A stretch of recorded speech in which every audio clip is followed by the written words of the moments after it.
What's up, everyone? Welcome to the April 27th edition of DraftKings Tournament Plays presented by Prize Picks. I'm your host, Adam Scherer. You can follow me on Twitter at ShipMyMoneyDFS. And as a reminder, you get one free month of Awesemo Plus Platinum when you sign up and make a deposit at Prize Picks. Be sure to use the code Awesemo to receive a 100% first deposit bonus up to $100. We have a nice 8-game MLB slate to talk about tonight. As always, we're going to take a look at 3 of the top tournament stacks and 3 of the top tournament pitchers using the top stacks tool and the top pitchers tool on Awesemo.com. Starting with the top stacks, coming in at number 3, the Miami Marlins are projected for about 6% aggregate ownership. They have a 6% chance of being the highest scoring stack on the slate. They're taking on Eric Fetty, who is off to a decent start this season, but is probably a middle of the road pitcher. So far this year, he does have a 3.37 xFIP, but he's someone that I'm typically not too afraid to target, especially on a slate where there are plenty of good pitchers going. Miami's also been an above average offense so far this year, 112 WRC plus for the Marlins. Remains to be seen if that holds, but so far a nice start for Miami.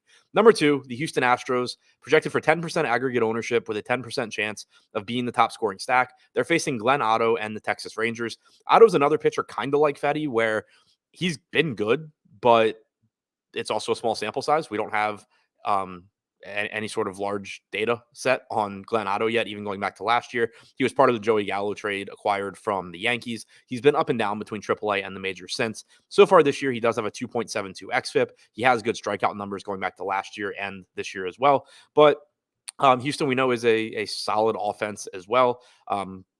Projected for 10% chance of being the top scoring stack at 10% ownership, not going over owned or anything. So far this year, only a 94 WRC plus for Houston, but I do expect that to increase as we get more games in. And number 1, the New York Yankees, 11% projected ownership, 11% chance of being the top scoring stack. They're facing the Baltimore Orioles and Tyler Wells. Wells had some success out of the bullpen for Baltimore last year. They're trying him out as a starter this year. So far, it has not gone well. 5.24 xFIP for Wells. He's allowed 2.25 home runs per 9 innings. He's only struck out 15.5% of hitters while walking 10.5%. It's been a really, really rough start through the first few starts for Tyler Wells. And now he gets a Yankees team that has power top to bottom in Yankee Stadium. The Yankees so far this year have a 117 WRC plus. They have a 167 ISO. Really good spot for the Yankees. And they are projected to be correctly owned, which I still think, given their chance of having an 11% chance of being the top scoring stack on the slate, no issue getting to them at 11% ownership. Looking at the top 3 tournament pitchers, number 3, Eric Fetty, facing the Miami Marlins. Mentioned Miami earlier as a top stack. They're not getting a lot of ownership. Fetty's not getting that much ownership at his $7,800 price tag either. He's projected for 10% ownership with a 15% chance of being a top 2 pitcher. He has a 22.6% strikeout percentage this year, 3.37 xFIP. And while Miami has been an above average offense, as I mentioned before, they do also have a very high 25.3% strikeout percentage. So there is some strikeout upside for Fetty in this matchup. Number 2, Christian Javier, $7,000 price tag. He's making his first start of the season tonight as he takes on the Texas Rangers.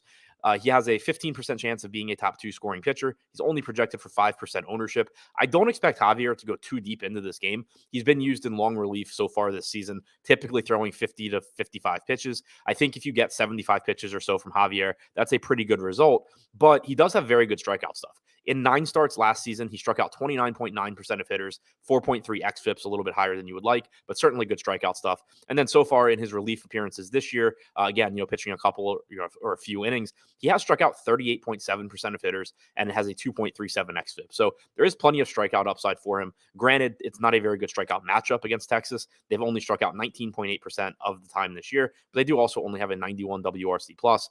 And number 1, Pablo Lopez taking on the Washington Nationals in DC, $9,900 price tag, 17% chance of being a top 2 scoring pitcher, only projected for about 9% ownership. Lopez has struck out 26.6% of the hitters that he's faced this season. He has a 2.68 xFIP. The Nats have an 80 WRC plus, and this is a team that I expect to be bad offensively. Juan Soto is very, very good. Josh Bell's good. Nelson Cruz is good.